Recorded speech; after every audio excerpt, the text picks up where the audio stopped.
जवाब दे दिया। वाह वाह वाह। ऐसा हमें इन लोग को मन नहीं लगेगा जब तक कोनो गीत भगवान भोलेनाथ जी के ना होला इन लोग को दिल नहीं लगत। यही से इन लोग का दिल रखे बदे पहले हम भोलेनाथ जी का गाइला। हाय हाय हाय। माई गौरा जी भगवान भोलेनाथ जी से कहलिन ए जी वाह वाह। जब से बियाह करके लेके अइला तब से लेके आज तक सील और बट्टा हमारा हाथ से छूटल नहीं।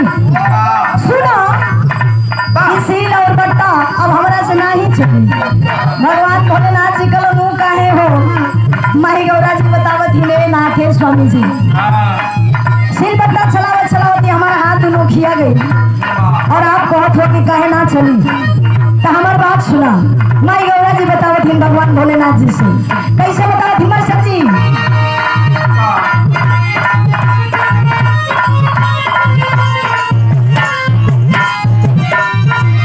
अरे गौरा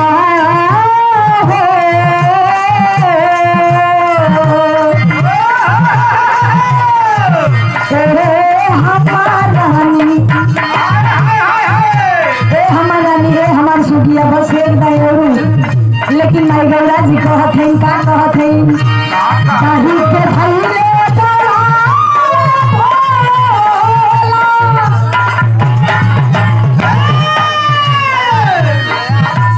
दाही के धैले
तोरा आती मलौड़ा गोइना पर के धरती से फुलेंदर चंचल खगड़ी वाले और इन्हीं के चैनल इस लड़का और शायद आप उनका सुपुत्र होगा बच्ची हाँ वो एक के बाद में और आपके ओर से 51 रुपए का पुरस्कार आपके प्राण स्वीकार हो आशीर्वाद की चाहे है। फुलेंदर चंचल भैया के नाम से इस चैनल चल रहा होगा।